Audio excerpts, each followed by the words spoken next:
दोस्तों, यदि आप हमारे चैनल पर पहली बार विजिट कर रहे हैं तो कृपया हमारे चैनल को सब्सक्राइब अवश्य करें।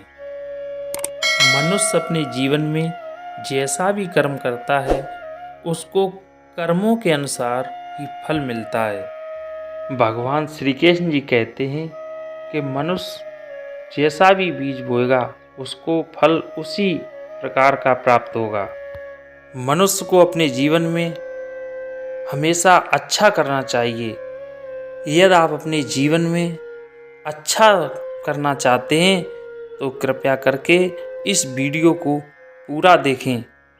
तो चलिए, श्रीमद् भगवत गीता में श्री कृष्ण ने कहा है कि कर्मों का फल हमें उसी तरह ढूंढ लेता है जिस तरह एक बछड़ा हजारों गायों के बीच अपनों को ढूंढ लेता है। इंसान जैसा कर्म करता है उसका फल इंसान को भोगना ही पड़ता है।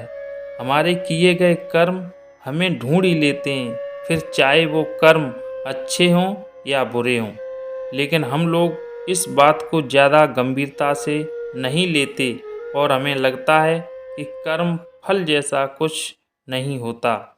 हम अक्सर उन लोगों के बारे में बात करते हैं जो दूसरों के साथ बुरा करते हैं, लेकिन हम सब यह भूल जाते हैं कि कर्मों का हिसाब कभी भी तुरंत नहीं मिलता है।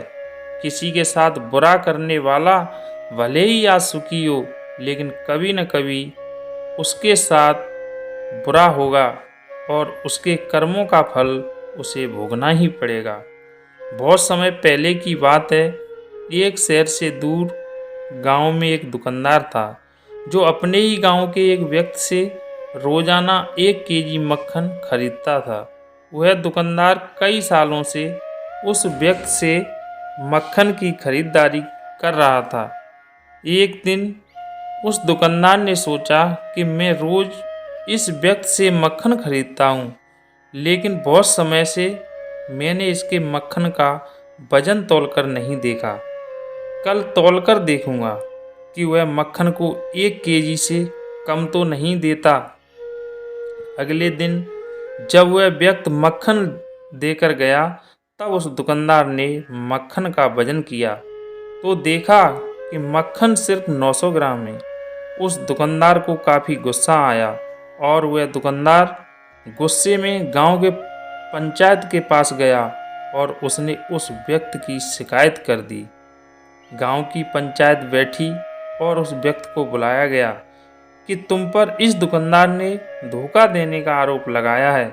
तुम इस दुकानदार को देने वाले मक्खन में हेरा फेरी करते हो और हर बार तुम इसे 1 केजी मक्खन की जगह सिर्फ 900 ग्राम ही देते हो। क्या तुम्हें अपनी सफाई में कुछ कहना है? सरपंच जी, मैं तो एक गरीब आदमी हूँ।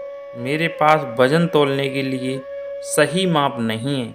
मैं रोज़ इस दुकानदार से अपने लिए 1 किलो गेहूँ खरीदता हूँ और अगले दिन उसी गेहूँ को तराजू के एक तरफ रखकर इस दुकानदार के लिए मक्खन तौलता हूँ।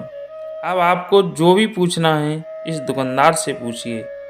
पंचायत में बैठे सभी लोगों को पूरी सच्चाई समझ आ गई और उन्होंने उस दुकानदार को गांव से बाहर निकलवा दिया। यह छोटी सी कहानी हमें यह सिखाती है कि जैसे कर्म हम करेंगे उसका परिणाम भी हमें वैसा ही मिलेगा। हमारी चालाकी ही हमारा नुकसान कर देती है। हम जो भी दूसरों को देते हैं या दूसरों के साथ जैसा भी व्यवहार करते हैं वह कभी न कभी लौटकर हमारे पास आ ही जाता है। किसी के साथ अच्छा करोगे तो आपके साथ भी अच्छा ही होगा। उसी तरह किसी का बुरा सोचोगे और बुरा करोगे तो आपके साथ भी बुरा ही होगा। जिस दुकानदार को अपनी ही चालाकी से नुकसान झेलना पड़ा, उसी तरह हमें भी अपने कर्मों की वजह से कभी न कभी नुकसान झेलना ही पड़ता है। दूसरों के साथ बुरा करके हम 1-2 या 10 बार बच सकते हैं, लेकिन एक न एक दिन ऐसा आएगा कि उसका परिणाम हमें भुगतना ही पड़ेगा। हम अपने कर्मों के फल से नहीं भाग सकते। बुरे करने वाले के साथ बुराई होता है, फिर चाहे वह आज हो या आने वाले 1 साल के बाद हो। उसी तरह अच्छा करने वालों के साथ अच्छा ही होता है। कई बार हमें यह लगता है कि दूसरों के साथ गलत करके हम बच जाएंगे, लेकिन ऊपर वाला हर किसी के कर्मों को देखता है और उनका हिसाब भी रखता है, और ज़रूरत पड़ने पर हिसाब बराबर भी कर देता है। इसलिए कभी भी गलत ना करो और ना ही कभी सोचो। यह सोचो कि उल्टे सीधे काम करके हम बच जाएंगे। जिंदगी को बेहतर तरीके से जियो, ईमानदार बनो।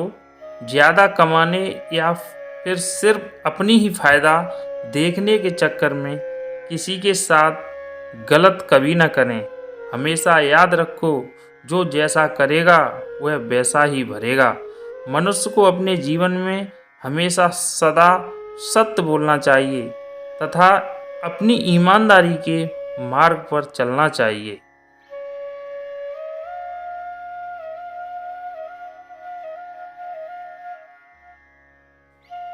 यदि मेरे द्वारा दी गई स्टोरी आपको अच्छी लगी हो तो कृपया हमारे चैनल को like, comment, share and subscribe अवश्य करें। धन्यवाद।